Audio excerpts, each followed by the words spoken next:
Hello दोस्तों, welcome to my YouTube channel. आज मैं आप लोगों को एंशिएंट लव पोइट्री के पार्ट 24 को एक्सप्लेन करने जा रहा हूँ। So let's begin.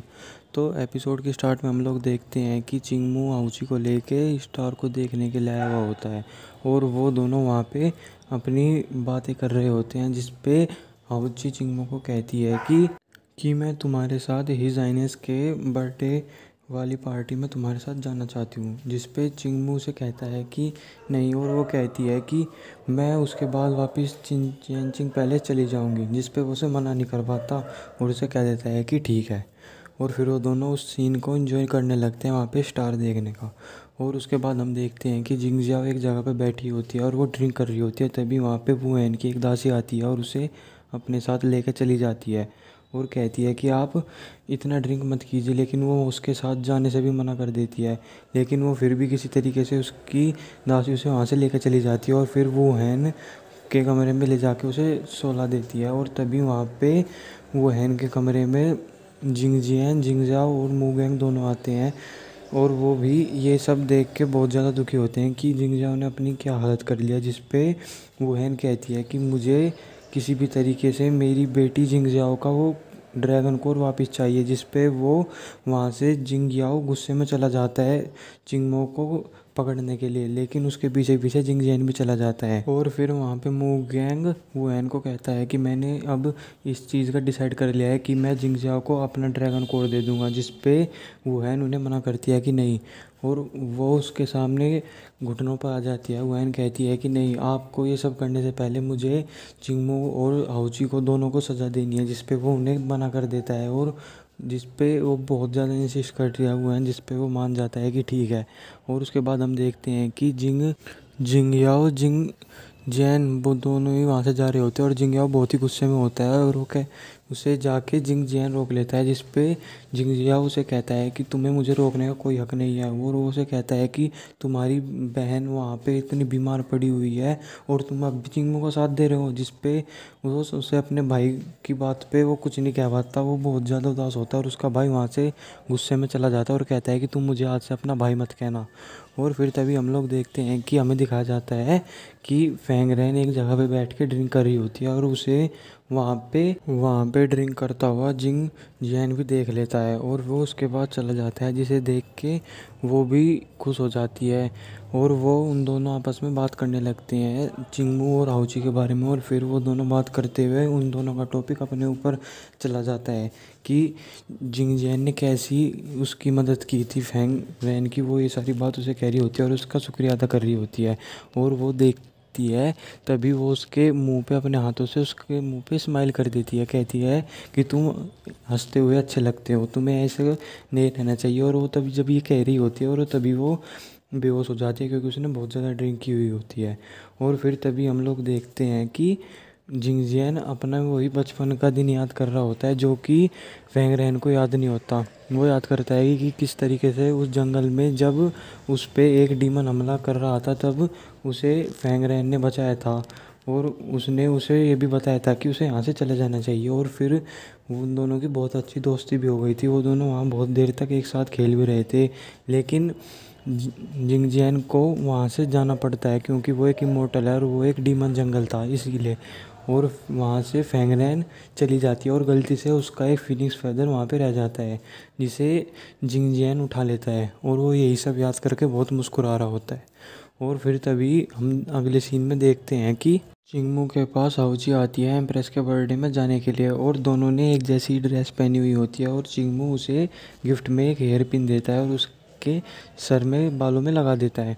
और फिर वो दोनों वहाँ से एक साथ वहाँ पे एम्प्रेस के बर्थडे पे चले जाते हैं। और फिर हम देखते हैं कि एम्प्रेस के बर्थडे पे वहाँ पे सभी लॉर्ड होते हैं और वो सभी उन्हें बर्थडे विश कर रहे होते हैं। और तभी वहाँ पे चिंगमू और हाउची भी पहुँच जाते हैं, जिन्हें वो जाके पहले एम्प्रेस को उनका बर्थडे विश करते हैं। और उसके बाद वो हैन चिंगमू को कहती है कि तुम्हारी जान बचाने के लिए जिंगजाओ ने अपना ड्रैगन कोर तुम्हें दे दिया और अब वो देखो किस हालत में। और उसे कहती है कि इसलिए मैं चाहती हूँ कि तुम अब जिंगजाओ से शादी करो। जिस पे वो उन्हें फिर मना कर देता है कि नहीं, मैं इस जीवन में सिर्फ हाउची से ही प्यार करता और मैं उसी से ही शादी करूँगा। जिस पे उसे बहुत गुस्सा आ जाता है। लेकिन तभी वहाँ पे हाउची उन्हें कहती है कि एम्प्रेस आप फ़िक्र मत कीजिए, मैं उसे अपना ड्रैगन कोर दे दूँगी। जिसकी बात सुन के उसे चिंगमू कहता है कि नहीं, तुम ऐसा कुछ भी नहीं करोगी। जिस पे वो उसे कहती है कि तुम कुछ फ़िक्र मत करो, मुझे कुछ भी नहीं होगा।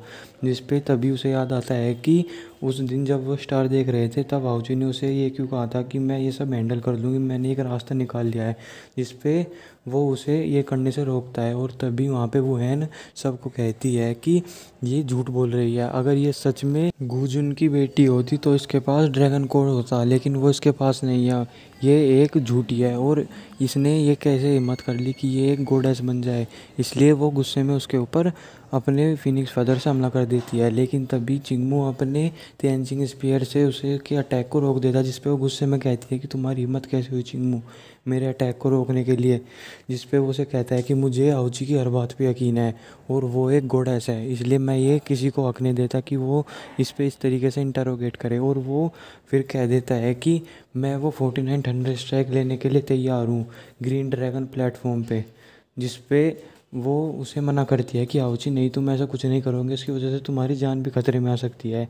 लेकिन वो उसकी बात नहीं मानता और कहता है कि मैं ये काम करूँगा। और उसकी बात वुहेन और मुगेन भी मान लेते हैं और फिर वो दोनों आपस में गले मिलते हैं। हाउची और चिंगमू से कहता है कि तुम मेरी फ़िक्र मत करो, मैं एकदम ठीक रहूँगा। और फिर हम देखते हैं कि इस सारी चीज़ का पता डीमन वर्ल्ड में भी पता लग जाता है और ये सारी बात जियन जाके तेंची को भी बताता है। जिस पे तेंची कहता है कि मुझे ये श्योर करना होगा और मैं नहीं चाहता कि अब की बार फिर से सेंग्यू पे कोई भी खरोच आए। और वो यहाँ पे सेंग्यू हाउची को ही डिनोट कर रहा होता है। और फिर तभी हम अगले सीन में देखते हैं कि वो सभी लोग ग्रीन ड्रैगन प्लेटफॉर्म पे पहुँच जाते हैं। जिस पे मुगेंग चिंगमू कहता है कि तुम एक बार और सोच लो, क्योंकि इससे तुम्हारी जान भी जा सकती है। जिस पे वो कहता है कि मैं ये सब करने के लिए तैयार हूँ और मैं जिंगजाओ का ड्रैगन कोर वापस दूंगा, नहीं तो मैं अपनी जान ही दे के उसका एक कर्ज उतार दूंगा। और फिर तभी जिसमें वुहेन उस ग्रीन थंडर के प्लेटफॉर्म को स्टार्ट कर देती है और जिसका पता जिंगजाओ को भी लग जाता है। और वो अपनी दासी से पूछती है कि ये सब क्या हो रहा है। जिस पर उसकी दासी बता देती है कि चिंगमू थंडर स्ट्राइक लेने के लिए जा रहा है। इस पर वो भी वहाँ से चली जाती है और फिर हमें दिखाया जाता है एक बहुत ही ज़्यादा डार्क फॉरेस्ट में वहाँ पे। और वहाँ पे एक केव को दिखाया जाता है जिसके अंदर हम देखते हैं कि गुजुन बैठा हुआ होता है और वो भी अचानक से अपनी तपस्या से उठ जाता है और फिर वो वहाँ से कुछ पावर लेके वहाँ से गायब हो जाता है। और उसके बाद हम देखते हैं कि जब वहाँ पे थंडर स्ट्राइक शुरू होने वाली होती है तभी वहाँ पे चिंगमू के साथ हाउची भी अंदर चली जाती है और वो उसे कहता है कि तुम अंदर क्या लेने आई। जिस पे वो उसे कहती है कि तुम ये सब अकेले सफ़र नहीं करोगे, मैं भी तुम्हारे साथ ये सब सफ़र करूँगी। और तभी वहाँ पे वहाँ दोनों पे बहुत ज़्यादा पेन हो रहा होता है और वो लोगों ने सिर्फ 7 ही थंडर स्ट्राइक ली होती है और उन दोनों की हालत बहुत ज़्यादा ख़राब हो जाती है। जिस पे वुहेन कहती है कि अब भी तुम क्या आगे की थंडर स्ट्राइक लेना चाहोगे। जिस पे वो चिंगमू बहुत ही ज़्यादा एटीट्यूड में कहता है कि आप आगे की प्रोसेस शुरू कीजिए। जिस पे वुहेन भी गुस्से में आगे की प्रोसेस स्टार्ट कर देती है। जिंगजाओ भी आ जाती है और थंडर स्ट्राइक स्टार्ट हो जाती है। और जिंगजाओ चिंगमू को कहती है कि तुम्हें ये सब करने की ज़रूरत नहीं है, मैं तुम्हें अपने शादी करने के लिए एक बार भी फोर्स नहीं करूँगी और मैं तुमसे ये ड्रैगन कोर भी नहीं मांगूंगी। और वो कहती है कि तुम प्लीज़ ये सब मत करो। जिस पे वो उसकी कुछ नहीं सुनते और वहाँ पे थंडर स्ट्राइक शुरू हो जाती है जिसकी वजह से और फिर उनके ऊपर लगातार थंडर स्ट्राइक गिरती रहती हैं जिसकी वजह से हाउची और चिंगमू बहुत ज़्यादा घायल हो जाते हैं। उन दोनों के मुंह से खून निकलने लग जाता है, वो जख्मी हो जाता है बहुत ज़्यादा।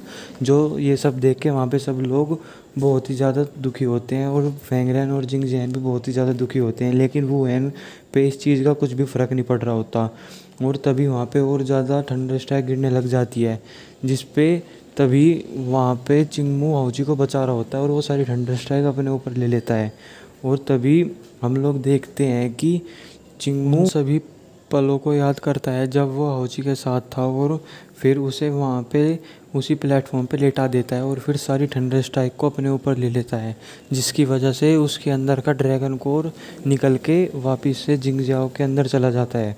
और फिर उसके बाद वो वहाँ पे बेहोश हो जाता है, वो किसी जैसे कि वो उसके अंदर उसकी आत्मा नहीं रही, वो मर चुका हो। और जिस पे वहाँ पे सभी लोग बहुत दुखी होते हैं और जिस पे हाउची अपनी पावर से उसे होश में लाने की बहुत ज़्यादा कोशिश कर रही होती है, और जिस पे ये सब वहाँ पे डीमन किंग भी देख रहा होता है, जिस पे डीमन किंग को जियान कहता है कि अगर गॉडेस हाउची ऐसे ही करती रही तो उनकी सारी स्पिरिचुअल पावर ख़त्म हो जाएगी।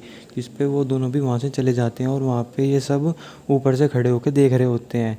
लेकिन तभी अचानक चिंगमो को होश आ जाता है, और ये सब देख के वो एन भी ज़्यादा परेशान में हो जाती है कि ये नामुमकिन है, ये ज़िंदा कैसे है। और वो हाउची को वहाँ पे लेटा देता है कि तुम अभी यहाँ पे रेस्ट करो।